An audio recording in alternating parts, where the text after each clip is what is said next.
Hi everyone, this is Ken Sato. I'd like to talk about Bitcoin smart contract today. Mainly, the subject is the background knowledge and to know the script and sCrypt, and then you can make a Bitcoin smart contract. Uh, but its script is Bitcoin program language, and sCrypt is the software to write Bitcoin script very easily. And before you start using a script, sCrypt, or writing script by yourself, I want to put some uh, the knowledge for you because I was trying to do this right now, and I spent like weeks to figure out what it is, right? And I don't want you to spend like 1 week reading, looking around what you need to know before you start using this stuff. So, I can save your time, and then we can see more people start working on this Bitcoin smart contract, and that would be nice to see it. So that's why I'm trying to make this tutorial, or not tutorial. It's more like brief knowledge, good knowledge you to have to start running smart contracts. Okay, so there's a four big topic today. So how Bitcoin transaction works, and four standard script types, uh, Bitcoin script and sCrypt. Okay, if you this might be easy for you if you're experienced Bitcoin developer, and then if you are, then maybe you don't need to read this and just start using sCrypt and then just start writing it. But if you don't know much about Bitcoin or Bitcoin SV or script and transaction type, and you kind of heard about it but you don't understand well, then maybe might be beneficial for you to watch this video. Video is probably going to be like 40 minutes, maybe 1 hour. More likely it's going to be 1 hour. So and I speak slowly, I guess, and sometimes I repeat things. So maybe you can um, use YouTube. If you're on the YouTube, then maybe you can make my speaking a little faster, and then you can save your time. Okay. The first I would like to talk about the Bitcoin transaction, how it works, right? It's so when we say, let's see, I want to write it something. If person A, Alice, sending money to Bob, right, Bitcoin, what, let's say 1 Bitcoin, what's happening? Like hmm? what's, like, what does that mean? Like, we think, say, this Aris has huge smartphone, maybe this tablet, and there's a wallet, right? And the hand, whatever it is, like some Bitcoin wallets here, and then she used this wallet to send Bob, right? So Bob, like, also have huge tablet, and they get the Bitcoin here, right? Um, so we think that Bitcoin wallet is in your computer or tablet, and that's we submit to this guy, right? That we think that the coin is here. Uh, but actually, when you think about what Bitcoin, this is not necessarily true. Like, it's not coin is in your wallet. The only key is in your wallet, right? And then or the coin itself, token itself, is always the data. Its ledger is always on the blockchain. Okay, and if you're following the Bitcoin SV, well, probably you already know this stuff, but if you don't know, Just keep looking, keep watching, keep listening. Okay. Miner is the person or persons or different many companies, right? Which, how to say, right, which confirm the transactions, right, and verify the transaction.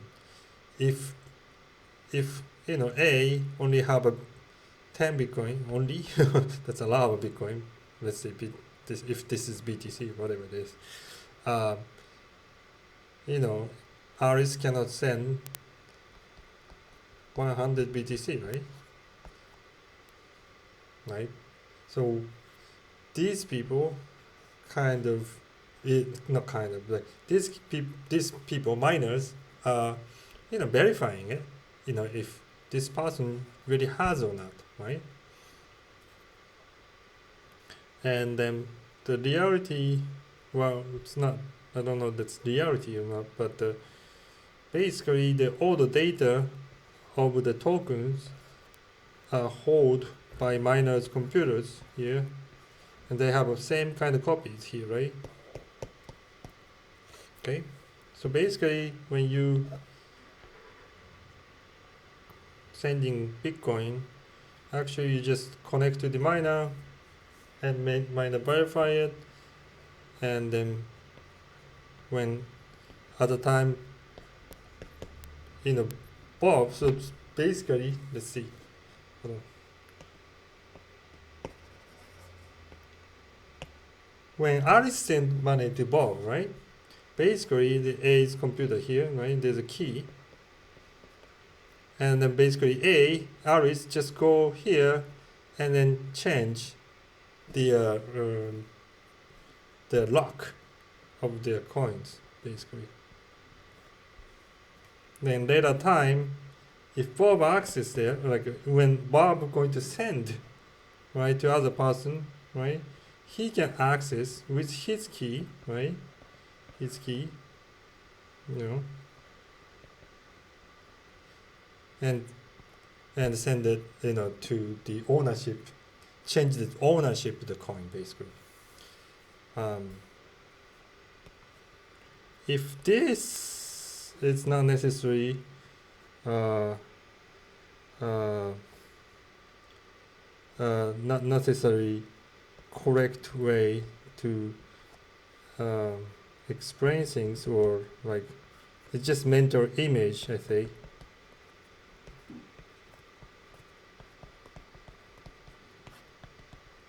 But if there's a database of everybody's coins, right, everybody's Bitcoin here, right, which miner hold, right, so basically there's each coins has locks, right?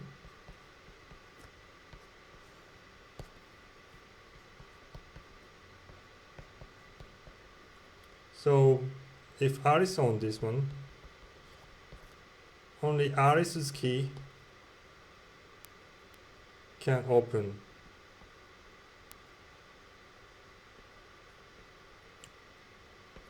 this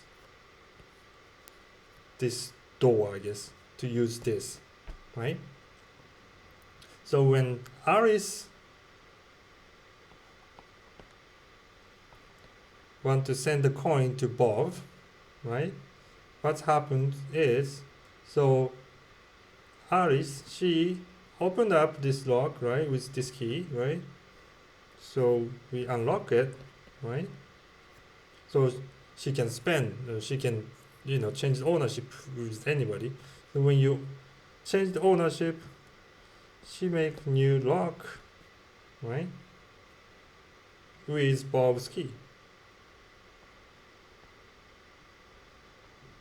Okay, so that's why Bob can open this one when he want to send his money to somebody else. Okay, then he can unlock with this key and then send it to other people. Okay, so when we say, so there's a unlocking, sorry, locking script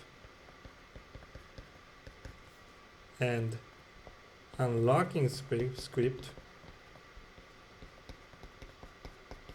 in a Bitcoin. There's only two operations is there, right? Only two operations. Okay, if that's a smart contract or a very traditional standard script transaction, we only have a two, right? Locking script is making new lock, right?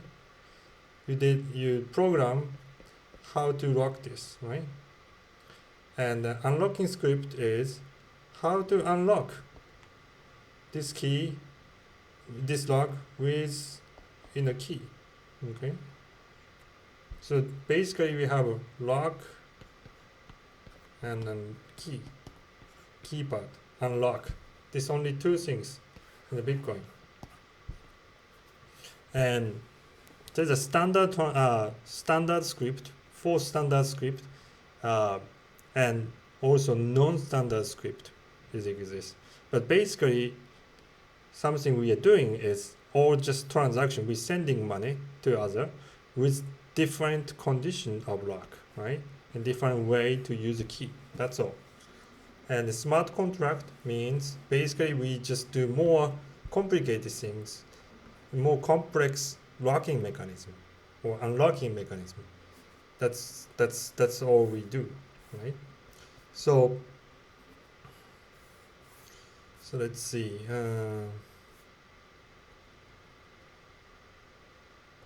Let's see. So I say there's a standard for the Bitcoin transaction. There's a four type.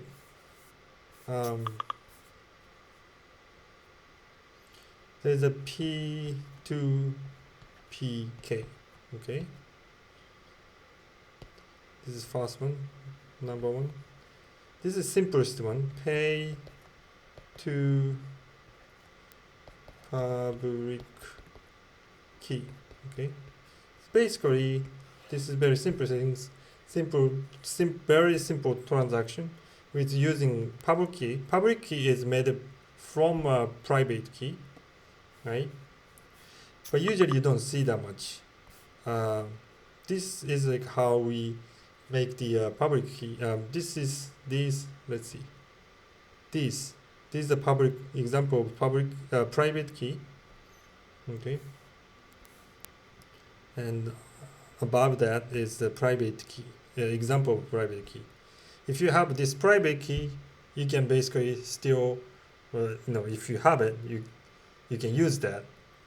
You can transact, move the coins, whatever you want. And we use cryptographical way called method called ECDSA to make private key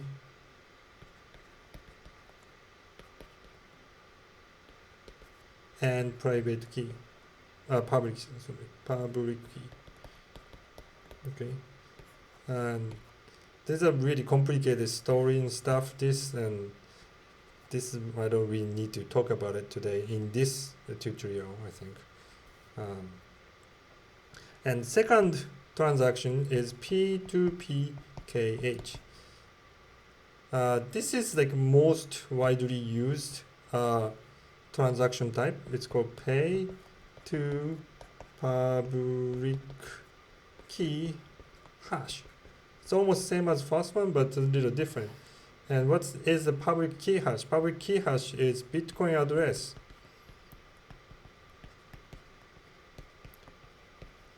Okay, this address is made from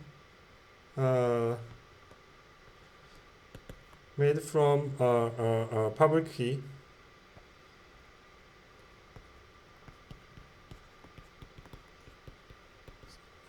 The one I just show you, and they do two hash. Okay, I see some. I have the example here.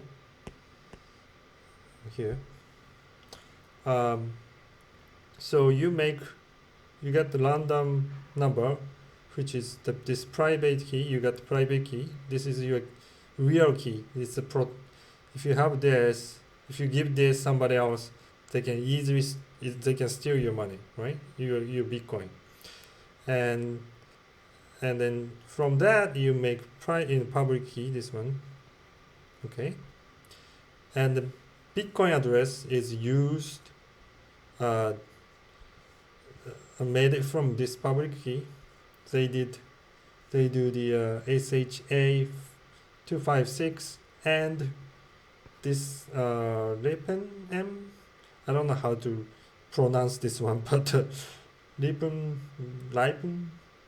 160, whatever it is. But basically, this is the hash function, right? So hash function is basically the ID system, but I do explain later after this. But basically, because this hash function give you simple ID, so this long letter, lines of letter become little shorter, still long, but we can get this address, right? So this address usually starts from 1, right? That's the Bitcoin address we use, but that's the public key hash, okay? And so the hash is basically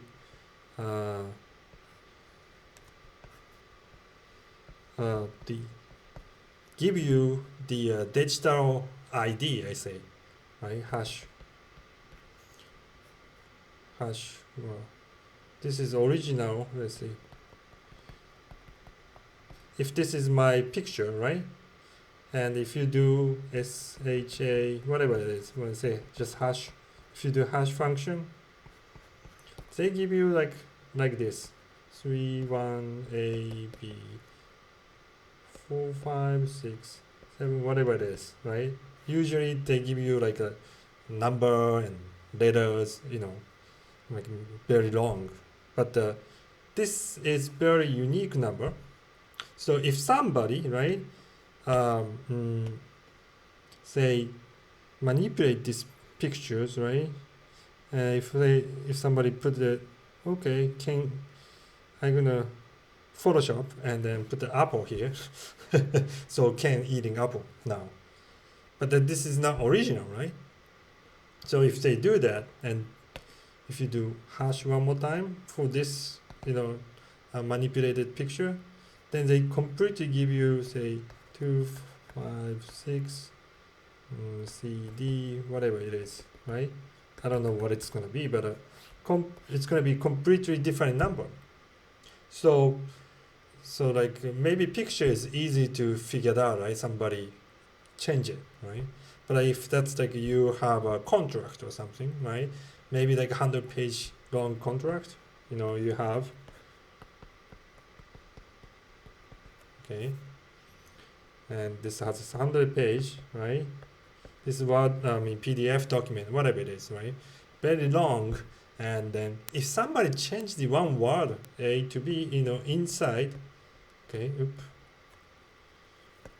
what's going on? Okay. Right, if somebody change it, okay, A to B in from this 100-page of contract, but actually that means very different, right? But it's very difficult to know that, figure out somebody fix it, change it, the file or not. But if you use a hash function, right, original one, if that is like whatever it is, right? But like if somebody change this, even just one word, they're gonna get completely different,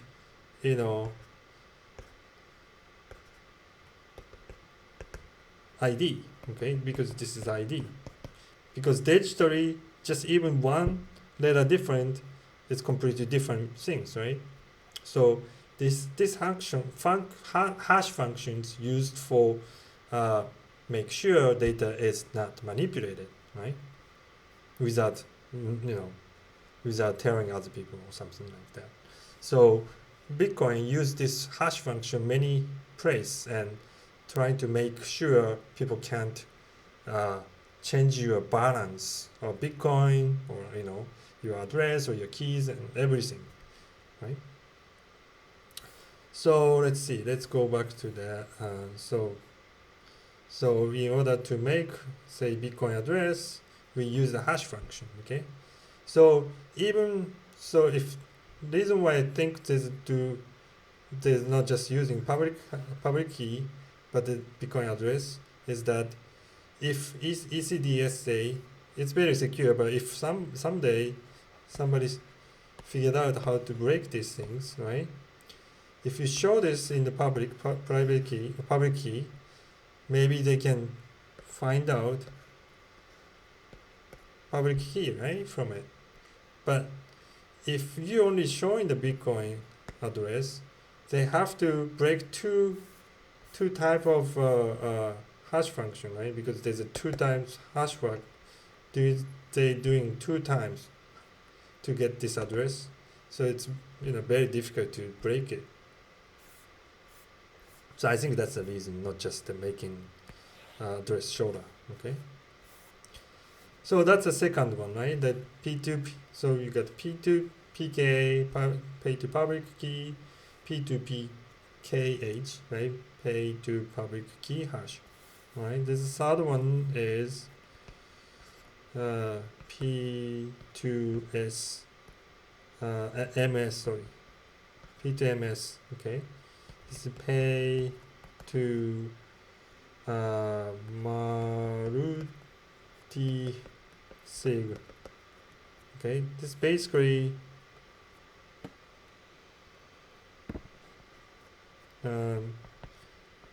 make a lock with many different keys, right?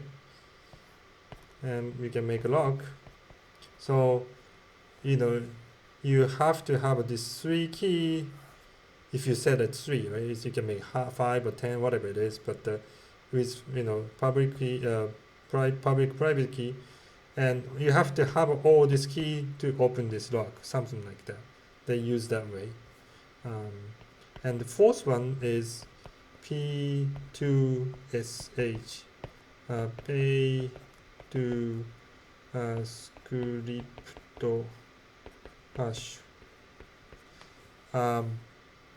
This is in the BTC used for sCrypt, right? But this address is has a start from 3.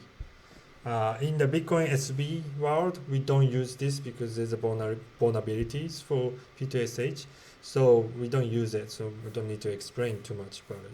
The reason why I explain to you there's 4 types of standard transaction, so-called standard transaction, because only BTC there's only 4 types. These 4 types of transaction are allowed. Okay, but BSB we allow to make any type of transactions. So that's called non-standard script. Okay. So if you use it, this basically you can make your custom lock, right? With maybe stars and whatever it is, they can make it special keys, basically, okay? Whatever it is, right? You make your own custom lock and keys, right? That's the non-standard script, okay? Bitcoin SB, we can do this. I also would like to talk about the difference Bitcoin, BTC,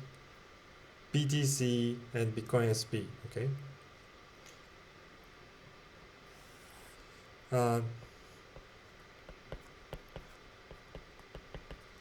I mean, basically, I want to talk about Bitcoin SB. Bitcoin SB is the Satoshi vision.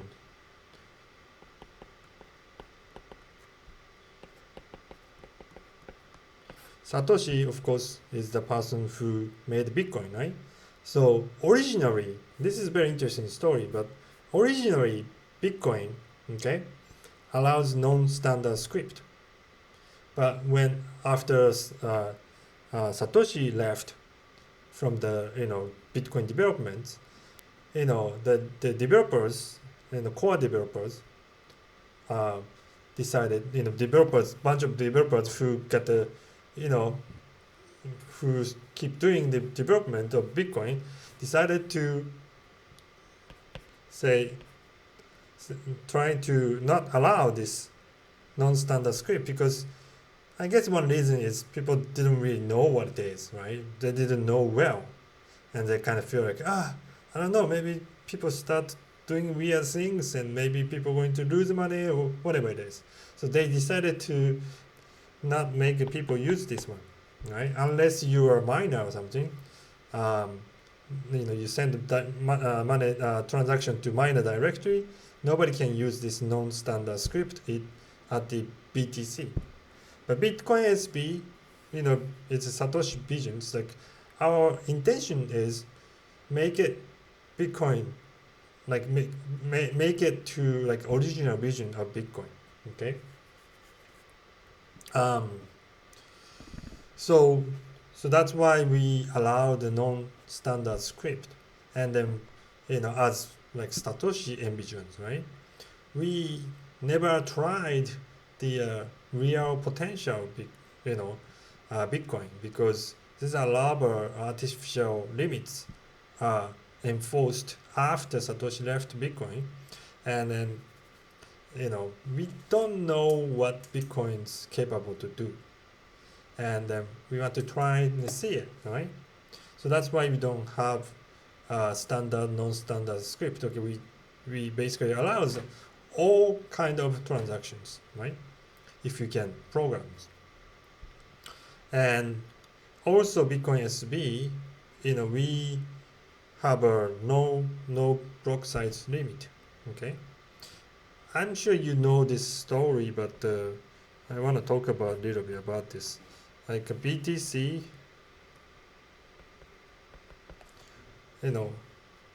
only 1 MB basically. Okay, basically 1 MB blocks are made. Okay, every 10 minutes. Okay, that's very small, right? Every 10 minutes.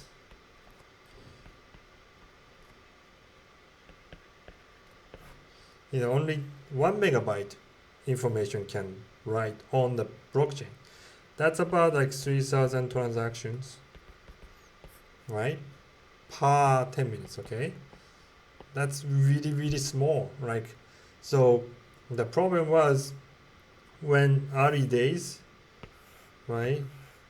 When people start using Bitcoin, it was great, right? It's cheap and fees low and fast, and everybody like it. So more people use it, more people use it, more people use it.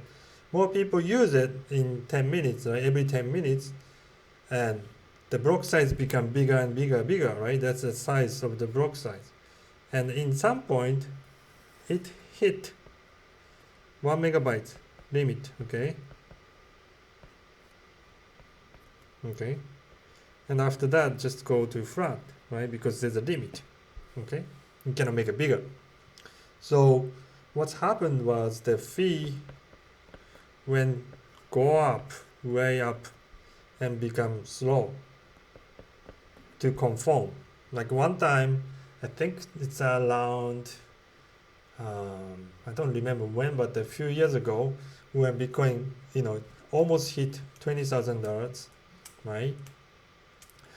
I was sending money, Bitcoin, to my client, and I had to do it every month, right? Regardless.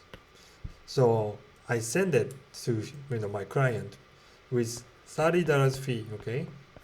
Just move it, Bitcoin, and it took more than 1 week to conform, right? To get in the block, because so many people trying to competing to get in this limited number of small block. Okay, this is 1 mega, this is 1 mega, 1 mega. Like everybody waiting it, right? Everybody waiting it.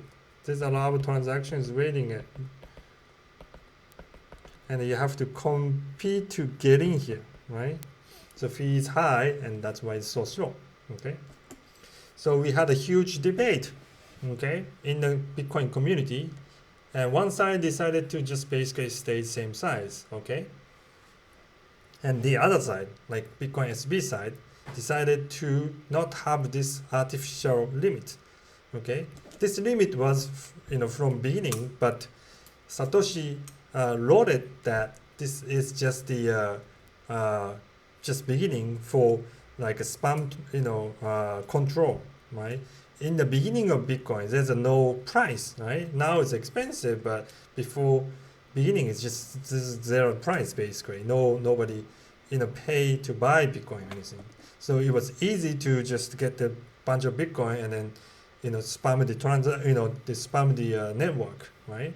And that time the big mining network was not established well like as much as right now. So he was afraid to become spammed. So that's why he put that limit.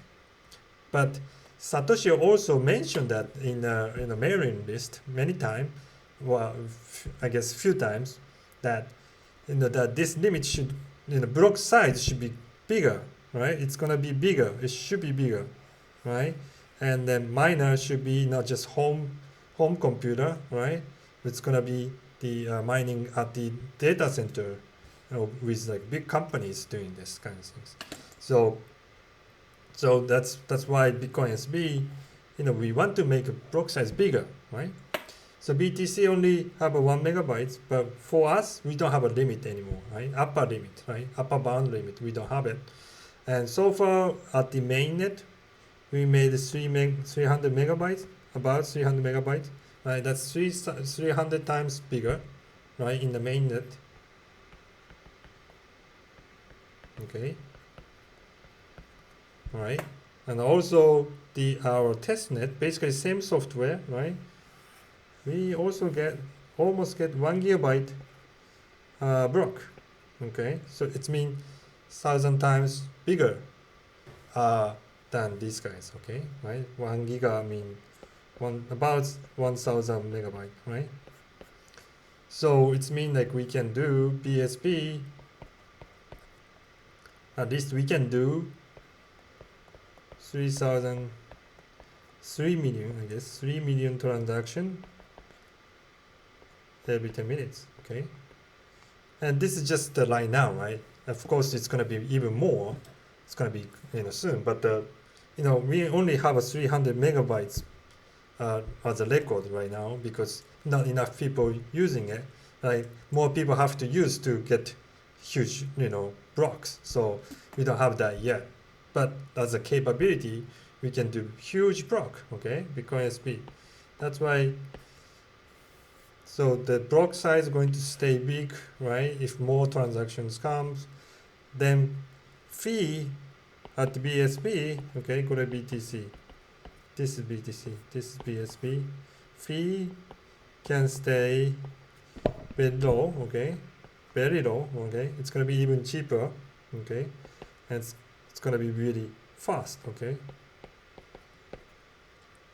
And we can do all kind of script, okay. So that's why I'm using Bitcoin SB, okay. There's a lot of drama and politics in the system, in the community, but at the end of the day, we are just using technology, right? Bitcoin is not politics; it's just technology, okay. If as a technology, if one side is better than other, I just use the better one, okay. If they're going to be better one than BSB, I'm gonna use a better one, okay. That's all, okay. So please don't bring any politics in here, okay. So that's my background. That's the background of script, okay. So let's see. Let's talk about script a little bit. So what is the Bitcoin script, okay?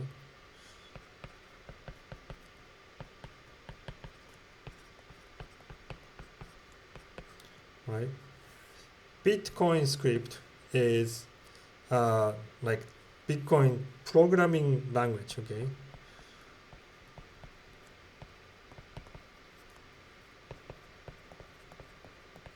Okay. What do we do? It doesn't mean the Bitcoin mining software is programmed with Bitcoin script. It's rather you design, you program how to lock, how to unlock your coins, right? You can make order, right? You can make order with this script, okay? And ask miners, right? Let's see, miner, where's the miner goes? Oh, here. You can ask miner, okay, do this, okay? Make this kind of lock, okay? And please unlock this or something like that, right? You can order to do to these miners, okay? To make special transactions. So when we see there's a four type of here. There's a four type of standard script, right? This is also script, right? They use Bitcoin script to make these transactions, right? But we can do more complicated things, more complex things, I guess. So this program language, the script is made from computer program called Force, okay? And Bitcoin script is, let's see, like this.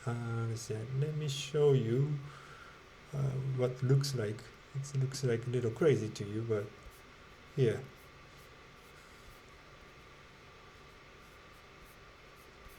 So this is a script, okay? This part, right? You see OP over, OP dupe, OP hash 256, OP dupe, OP1, OP split, OP split, OP split 1, OP split 1. So as you're seeing and saying that probably right now, I don't understand this. Yes, me too. Like I don't understand this. Like really difficult to learn this language. Okay, this force. Okay, let's see here. Force were called stack-based language, and it is not like JavaScript or Python. It's like a very popular, ordinary programming language. We see it right now, right? This is from 1970s.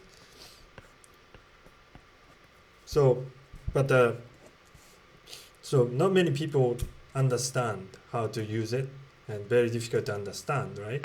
But it's very efficient, very light, and very safe to use it, right? So I think that's why Satoshi choose this language, I guess.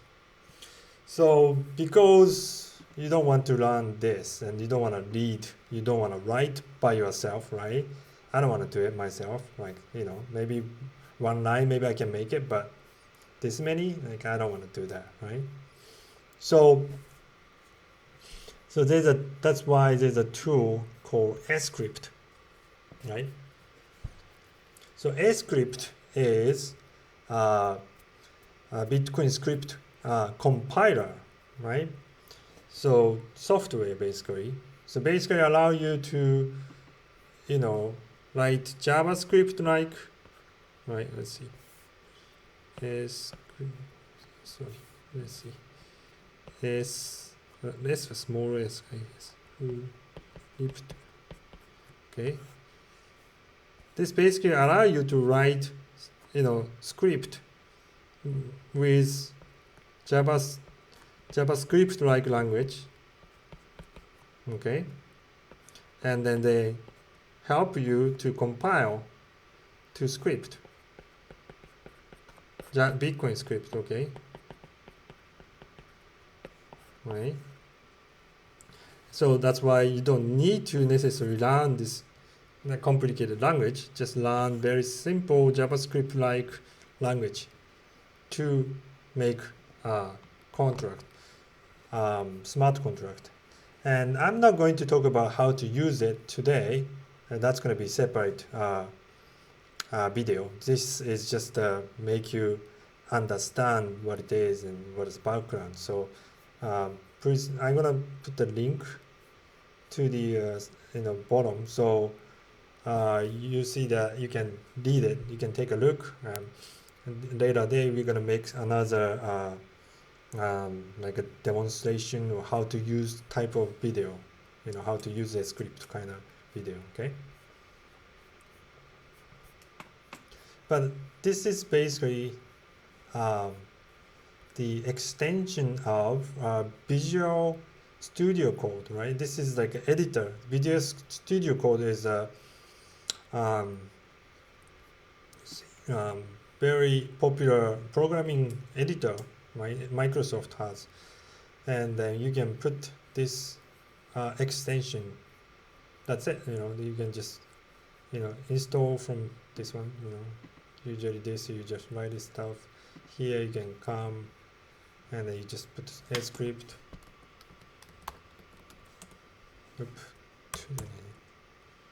Right, then you can install it, right? Okay, I already installed it, so it's uninstalled. But there's some description how to use it. Now, if you are the advanced developer, you can just do that right away, I guess. So what you can do with say script, right? Bitcoin script. What kind of why it's called smart? Like what going to be smart, or just like smart contract? If you say, it's like it's just buzzword, right?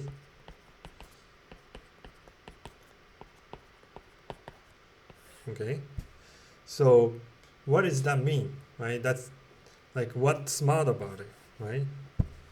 But what are we gonna do with it? But basically, right, it's gonna be same as before, right? There's a lock and unlock. Okay, your Bitcoin, your BSB here, and locked. They have lock. You have a key, right? Before this was like this is your private key, right? If you have one, you can open it. But what smart contract do is, you can put more conditions, right? You have to have this key, right? Then maybe it have to be after 2020, say, September 20th or something, Maybe this is second condition, this is first condition. You have to have a key, you have to have this key, you have to, it have to be after this day, maybe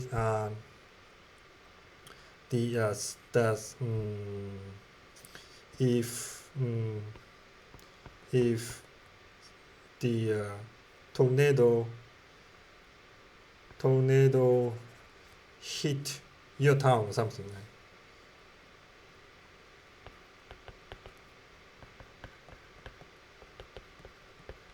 Okay.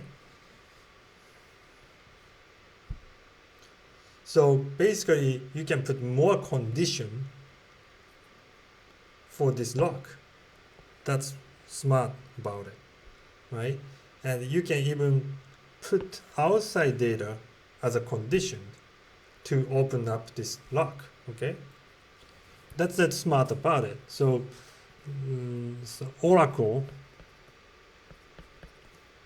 is basically that's allowed to outside data, right? Data to get in the blockchain. The blockchain itself doesn't know, tornado hit your town or summer temperature exceed 40 Celsius, right? Or 40 Celsius, or you know, if Corona going to kill million people or whatever it is, right? But if you have Oracle, basically that's gonna, put the information. It's like the company, or company like say weather companies can put the data onto the blockchain, right? Once you put it, you can change it, right? So you have to be very, accurate, right? If you made a mistake, it's gonna be on the blockchain, so your repetition is going down. So you have a incentive to make it right claim, but you have to trust the information. But you can put this kind of informations and automatically, right? If this condition match, you can get this, one BSB, something like that, right? So that's the Oracle. That's one thing you can do with contract, right? Smart contract, and also you can do like token, right? It's called layer one token. And something I'm trying to do is I'm trying to make Japanese yen token, right, on the Bitcoin SB. Okay. Okay. So when when you make a token before on the Bitcoin SB or Bitcoin, you need to have a second layer. Okay. Let's see. Should I done different way? Let's see. BSB. And there's a server, my server, right? So in order to do token, I only could write data here, right, on the blockchain. Okay, then my server going to read it, right, and then tell you, oh, you have how much yen, right? If you have 1,000 yen or something, okay. But if you use script, you don't need these servers, okay. When you person A send a B to my token, you basically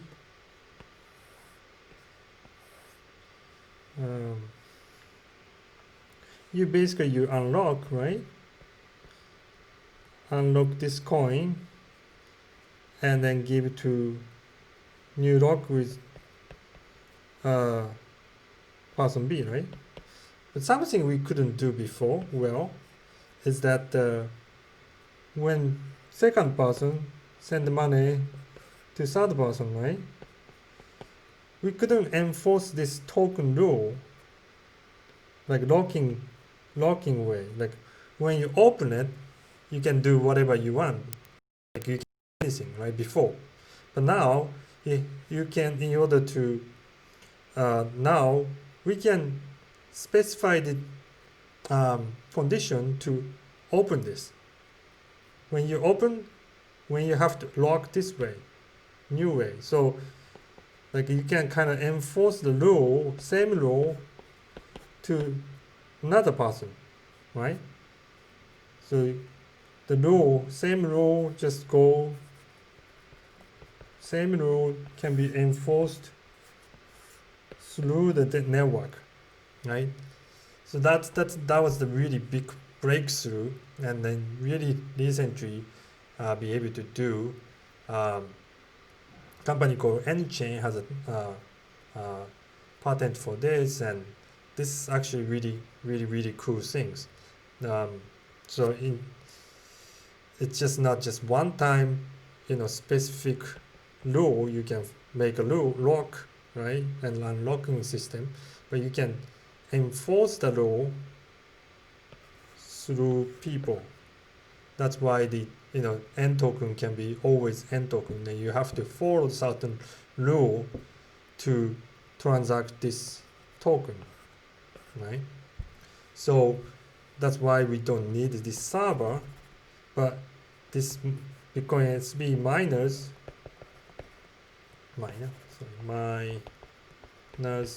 enforce this rule for me, right? If both only have 100 yen, but he trying to send it to see like 1,000 yen or something like that. And the miner said, no, you don't have it. You don't have it. So, sorry.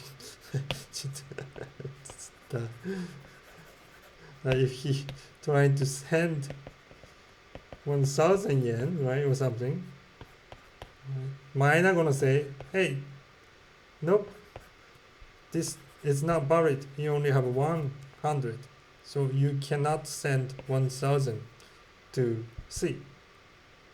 So it's going to, this token going to allow token issuer, to scale well, right? You don't need to, before, if you run your server, right, to do this part, like if you have more people, you have to have a bigger servers, and bigger server, and that's going to cost a lot of money.